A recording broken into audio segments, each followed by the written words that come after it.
ഖുർആൻ പഠിക്കണം, ഖുർആന്റെ വ്യാഖ്യാനം അറിയണം. പക്ഷെ അതൊന്നും അറിയാതെ ഓതിയാലും അതിന് കൂലിയുണ്ട്. അങ്ങനെയാണ്.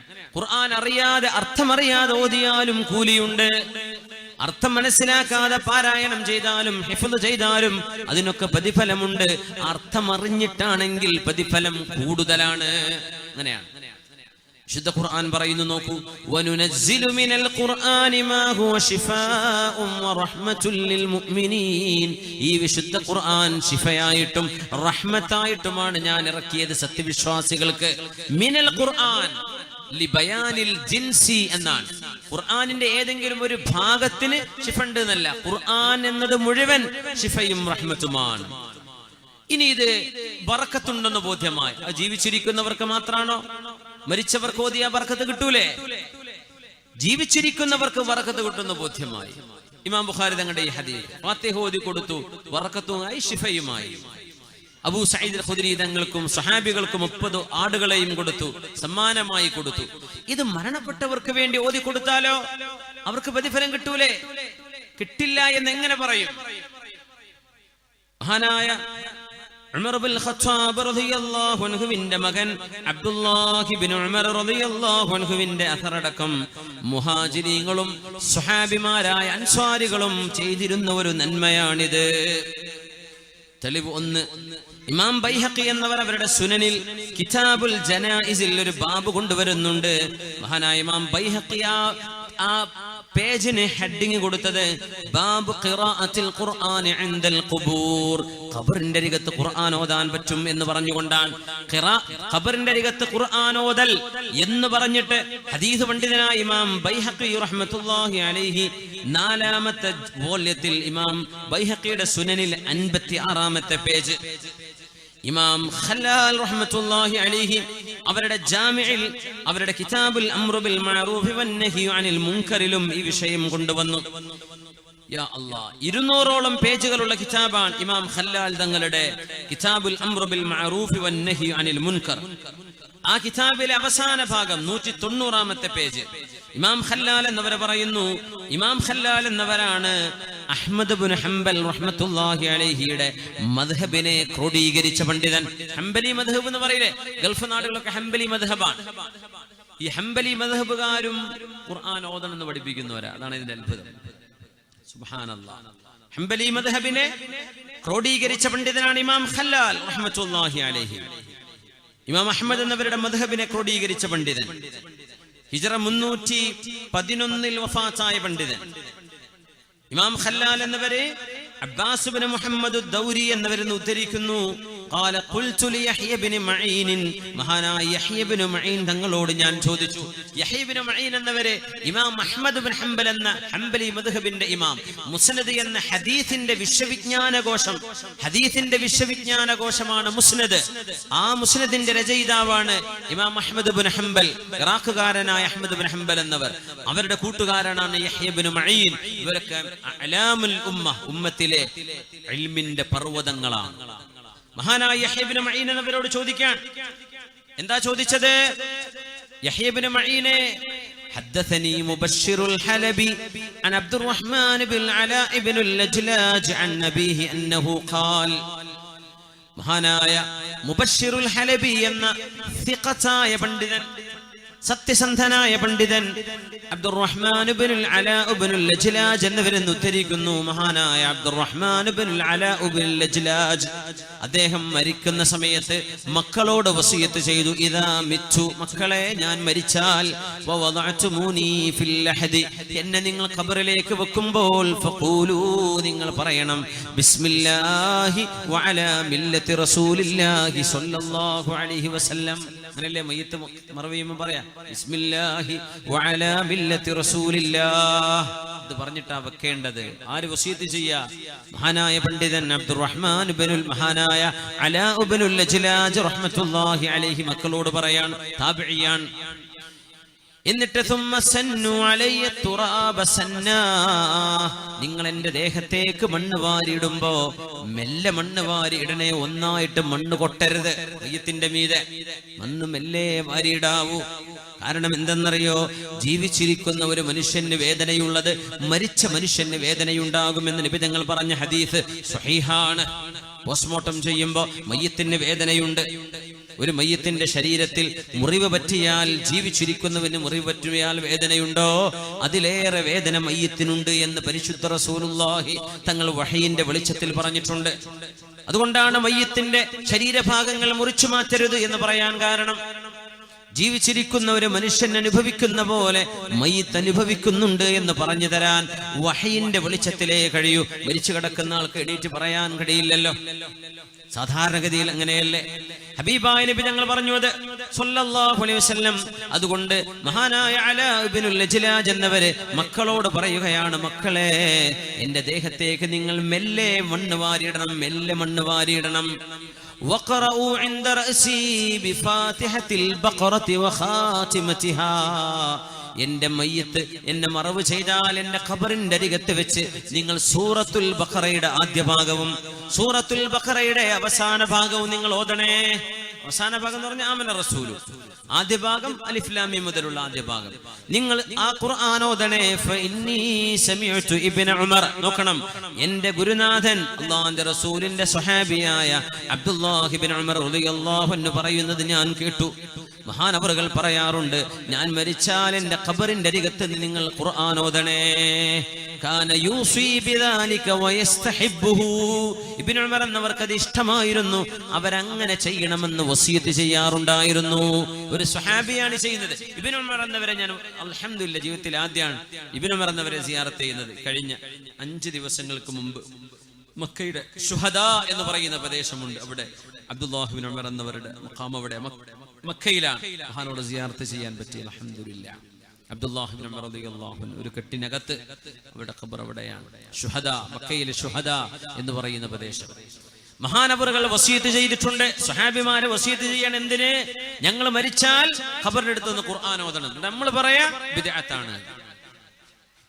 എത്ര വലിയ ദുരന്തമാണ് മുഅ്മിനേ ഇതൊക്കെ. നമ്മൾ പറയും ബിദ്അത്താണ്. ഖുർആൻ എടുത്ത് ഓതുമ്പോഴേക്കും മുസാഫ് ഇവിടെ നിന്ന് പോയിക്ക് ഇവിടെ ഓതാൻ പാടില്ല, ഇത് ബിദ്അത്താണ്. അബ്ദുല്ലാഹി ഇബ്നു ഉമർ എന്ന മുത്തബിഉസ് സുന്ന, ഹബീബായ നബിയുടെ സുന്നത്ത് ജീവിതത്തിൽ അക്ഷരം പ്രതി ജീവിതത്തിൽ പകർത്തിയ സ്വഹാബിയാണിത്. മുത്തബിഉസ് മുഹിബ്ബുസ് സുന്ന, ഹബീബിന്റെ സുന്നത്തിനെ ഇത്രമേൽ സ്നേഹിച്ച ഒരു സ്വഹാബി ഉണ്ടാവില്ല.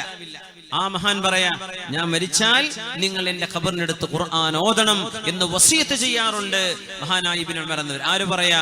മഹാനായ അലാ ഇബ്നുൽ ലജ്ലാജ് റഹ്മത്തുള്ളാഹി അലൈഹി. ഇബ്നു ഉമർ എന്നവരുടെ ശിഷ്യൻ, താബിഈയായ മഹാനായ പണ്ഡിതൻ.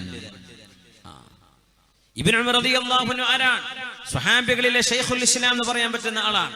സ്വഹാബികളിലെ ശൈഖുൽ ഇസ്ലാമാണ് മഹാനായ അബ്ദുല്ലാഹി ഇബ്നു ഉമർ റളിയല്ലാഹു അൻഹു. മുഹാജിറായ സ്വഹാബിയാണ്. ഇമാം നബി റളിയല്ലാഹു അൻഹു, ഇമാം നബി തങ്ങളുടെ അദ്കാറിലെ 137ാമത്തെ പേജ്, ഇസ്നാദുഹു ഹസനുൻ, ഈ സംഭവത്തിന്റെ സനദ് ഹസനാൻ.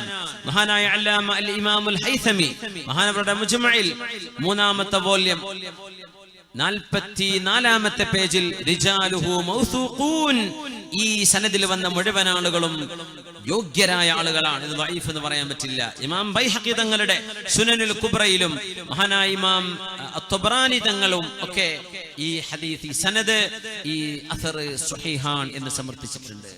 സ്വഹാബികൾ ചെയ്തതാണിത്. ഇത് മാത്രമല്ല, മുഹാജിറുകളായ ആളുകൾ ഇത് ചെയ്തിരുന്നു എന്നും നമ്മുടെ കിതാബുകളിൽ കാണാം.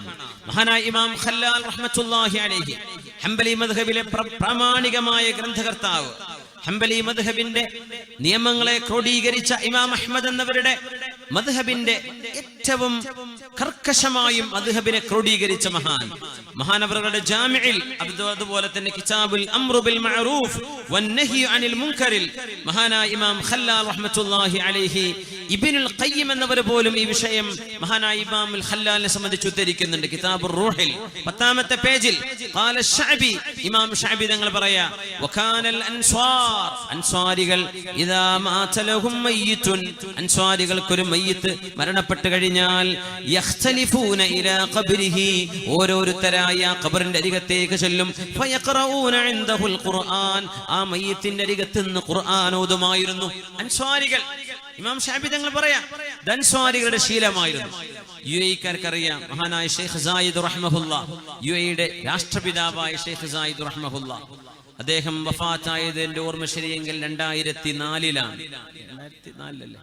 2004 അവിടെ മുതൽ ഇന്നേ വരെ 10-14 കൊല്ലമായി ആ മഹാന്റെ ഖബറിന്റെ അടുത്ത് ഓരോരുത്തരായിട്ട് പോയി ഖുർആൻ ഓതിക്കൊണ്ടിരിക്കുക. 24 മണിക്കൂർ നമ്മുടെ പ്രവർത്തകർ നിങ്ങളുടെ ദാനധർമ്മങ്ങൾ സ്വീകരിക്കാൻ വേണ്ടി വരുന്നുണ്ട്. നമ്മുടെ അവര് കവർ കൊടുത്തു വിടുന്നുണ്ട്. ഇൻഷാ അല്ലാഹ് നാളെ നിങ്ങൾ എന്തെങ്കിലും സംഖ്യ നല്ലൊരു നിയ്യത്ത് ചെയ്തിട്ട് ഇൻഷാ അല്ലാഹ് നമ്മുടെ പള്ളിയുടെ ജമാഅത്തിന്റെ പ്രവർത്തനങ്ങൾക്ക് നാളെ മജ്ലിസുൻ നൂർ ഉണ്ട്. അൽഹംദുലില്ലാഹ് ആ വിഷയങ്ങളിലേക്കൊക്കെ ഇൻഷാ അല്ലാഹ് നിങ്ങൾ കാര്യമായി സംഭാവന ചെയ്യണം എന്ന് ഉണർത്തുകയാണ്. അല്ലാഹു ജയിപ്പിക്കട്ടെ. ആമീൻ യാ റബ്ബ്. സദഖ ചെയ്തോളി. കൊടുക്കുമ്പോ മരിച്ചുപോയ മാതാപിതാക്കൾക്ക്, ബന്ധുക്കൾക്ക് നിയ്യത്ത് ചെയ്ത് കൊടുത്താൽ നിങ്ങളുടെ മരിച്ചുപോയ ബന്ധു നിങ്ങൾ കൊടുക്കുന്ന ആ സംഖ്യ എത്രയോ സദഖ ചെയ്ത കൂലി അവർക്ക് കിട്ടും, നിങ്ങൾക്കും അതേ കൂലി കിട്ടും. അല്ലാഹു വലിയ ഔദാര്യവാനാണ്.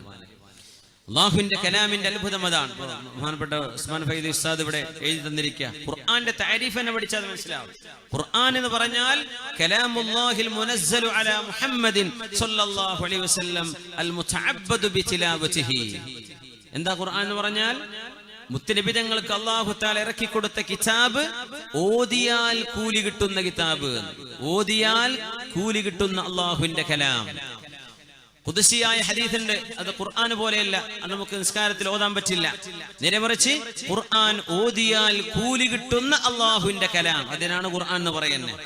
മുതഅബ്ബദു ബിതിലാവതിഹി, അത് ഓതലും ഒരു പുണ്യമാണ്, ഓതൽ ഒരു ഇബാദത്താണ്, അത് ബറകത്താണ്. അപ്പോ ഇമാം ഷാഫി തങ്ങൾ പറയുന്നത് കിതാബുർ റൂഹിൽ ഇബ്നുൽ ഖയ്യിം അൽ ജൗസിയ. ആരാ ഇബ്നുൽ ഖയ്യിം ജൗസിയ എന്ന് പറഞ്ഞത്? ലോകത്തെ എല്ലാ ബിദ്അത്തിന്റെ സംഘടനകളും ഉദ്ധരിക്കുന്ന ആളാണ് ഇബ്നു തൈമിയ്യ. അല്ലാമ ഇബ്നു തൈമിയ്യ എന്ന് പറയുന്ന ഈ അടുത്ത കാലങ്ങളിൽ ജീവിച്ചുപോയ മഹാനായ ഒരു പണ്ഡിതൻ തന്നെയാണ്. പക്ഷെ അദ്ദേഹത്തിന്റെ വീക്ഷണങ്ങളിലെ വ്യത്യാസത്തിന്റെ പേരിൽ അഹ്ലുസുന്നയുടെ ആലിമീങ്ങൾ അദ്ദേഹത്തിന്റെ ചില കാഴ്ചപ്പാടുകളെ ഒന്ന് ഫിൽറ്റർ ചെയ്തിട്ടെടുക്കും എന്ന് മാത്രം. അദ്ദേഹം ആലിമാണ്, യാതൊരു സംശയമില്ല, പണ്ഡിതനാണെന്ന് സംശയമില്ല. പക്ഷേ അദ്ദേഹത്തിന്റെ ബിദ്അത്തിന്റെ ആശയങ്ങൾ കടന്നുകൂടിയിരുന്നു. ഇബ്നുൽ ഖയ്യിം അൽ ജൗസിയ ഇബ്നു തൈമിയ്യയുടെ ശിഷ്യനാണ്, അഹ്ലുസുന്നയുടെ ആലിമാണ്. ഇബ്നുൽ ഖയ്യിം എന്നവരുടെ ലോകപ്രസിദ്ധമായ ഗ്രന്ഥമാണ് കിതാബുർ റൂഹ്, ആത്മാക്കളെ സംബന്ധിച്ചുള്ള ഗ്രന്ഥം. ആ ഗ്രന്ഥത്തിൽ മഹാനവറുകൾ കൊണ്ടുവരാൻ വകാനൽ അൻസ്വാറു ഇദാ മാത ലഹും മയ്യിതുൻ യഖ്തലിഫൂന ഇലാ ഖബ്രി. ഒരു മയ്യിത്ത് മരിച്ചാൽ ആളുകൾ ഊഴമായി ആ മയ്യിത്തിന്റെ ഖബറിൽ വെച്ച് ദുആ ചെയ്യുമായിരുന്നു, ഖുർആൻ ഓതിയിട്ട്. ഖുർആൻ ഓതുമായി ഫയഖറഊന ഇൻദഹുൽ ഖുർആൻ, അദ്ദേഹത്തെ ആ മരിച്ച മയ്യിത്തിന്റെ അടുത്ത് പോയിട്ട് ഖുർആൻ ഓതുമായിരുന്നു. അതാണ് നമ്മൾ ഖത്തം പുര കെട്ടുക എന്ന് പറയാ. ഖത്തപ്പുര എന്ന് പറയില്ലേ? ഖുർആൻ ഖത്തം തീർക്കുക, ഖുർആൻ മുഴുവനായിട്ട് ഓതുക. ഒരു ഉസ്താദ് ഒന്ന് ഓതും, കഴിഞ്ഞ അടുത്ത ഉസ്താദ്, പിന്നെ വേറെ മുതഅല്ലിമീങ്ങളും മുഅല്ലിമീങ്ങളും ഉസ്താദുമാരൊക്കെ മാറി ഓതുക. അതിനാണ് യഖ്തലിഫൂന എന്ന് പറയാ. ഇത് ആര് ചെയ്തിരുന്ന പണിയാ? അൻസ്വാരികൾ ആരാ? ഹബീബിന്റെ കൂടെ നിന്ന സ്വഹാബിമാർ. നമ്മൾ പറയാ ബിദ്അത്താണ്, നമ്മൾ പറയാ ഖത്തപ്പുര ബിദ്അത്താണ്, അവിടുന്ന് ഖുർആൻ ഓതൽ ബിദ്അത്താണ്. അൻസ്വാരികൾ ഇതൊക്കെ ചെയ്തത് ബിദ്അത്താണോ? ആര് പറഞ്ഞു അൻസ്വാരികൾ ചെയ്തു എന്ന്? നിങ്ങൾ അംഗീകരിക്കുന്ന പണ്ഡിതൻ ഇബ്നു തൈമിയ്യയുടെ ശിഷ്യൻ അല്ലാമ ഇബ്നുൽ ഖയ്യിം അൽ ജൗസിയ, കിതാബുർ റൂഹിൽ എടുത്തു നോക്കിയാൽ മനസ്സിലാവും. യാ അല്ലാഹ്, ഇബ്നു തൈമിയ്യ തന്നെ ഈ വിഷയം ഉദ്ധരിച്ചു. ഇബ്നു തൈമിയ്യയുടെ മജ്മൂഉൽ ഫതാവ, അത് ഞാൻ പറയുന്നത് ബിദ്അത്തുകാർ, ഇമാം ഷാഫി തങ്ങൾ അംഗീകരിക്കാത്ത വളവന്മാര് ഇബ്നു തൈമിയ്യ പറഞ്ഞാൽ സ്വീകരിക്കും. ഇമാം ഷാഫിയുടെ മദ്ഹബ് ഇന്നതാ, എന്ത് ഷാഫി മദ്ഹബ്, ഞങ്ങൾക്കതും പറ്റൂല. ഇമാം അബു ഹനീഫ തങ്ങൾ പറഞ്ഞു, അബു ഹനീഫത്തുൻ നുഅ്മാൻ ഹനഫി ഇമാമോ? ഞങ്ങൾക്ക് ഖുർആനും സുന്നത്തെ അറിയുള്ളൂ. ഓക്കെ. മാലികി ഇമാം, എന്ത് മാലികി ഇമാം എന്ന് പറയുന്ന ആളുകൾ ആരംഗീകരിക്കും? മുഹമ്മദ് ഇബ്നു അബ്ദുൽ വഹാബ്, അദ്ദേഹത്തിന്റെ സംഘടനക്കാണ് വഹാബിസം എന്ന് പറയുന്നത്. ഇബ്നു തൈമിയ്യ കൊണ്ടുവന്ന ആശയമാണ് സലഫിസമായിട്ട് അംഗീകരിക്കുന്നത്. ഇവരൊക്കെ അവരംഗീകരിക്കുന്നവരാണ്. അല്ലെങ്കിൽ ഇബ്നു ബാസിന്റെ ഫത്വ അംഗീകരിക്കുന്നു പറയും, അല്ലെങ്കിൽ ഇബ്നു ഉസൈമീന്റെ ഫത്വ അംഗീകരിക്കുന്നു. അപ്പൊ അത് തഖ്ലീദാണ്. അവർ ഈ കാലഘട്ടങ്ങൾ അടുത്ത കാലങ്ങളിൽ കഴിഞ്ഞു പോയ ആളുകൾ അംഗീകരിക്കുന്നു. നമ്മൾ ഹിജറയുടെ 2-ാം നൂറ്റാണ്ടിലും 3-ാം നൂറ്റാണ്ടിലും കഴിഞ്ഞ മഹാന്മാരായ പണ്ഡിതന്മാർ അംഗീകരിക്കുന്നു. ഈ രണ്ട് വ്യത്യാസമേ ഉള്ളൂ. നമ്മൾ അവരംഗീകരിക്കും, അവര് പിൻഗാമികൾ അംഗീകരിക്കുന്നു.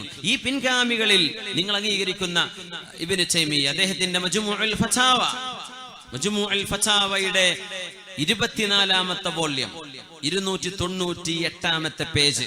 ഞാൻ പറയണെന്ന് വെച്ചാൽ വേഗം നോക്കിക്കോട്ടെ, നോക്കി മനസ്സിലായിക്കോട്ടെ.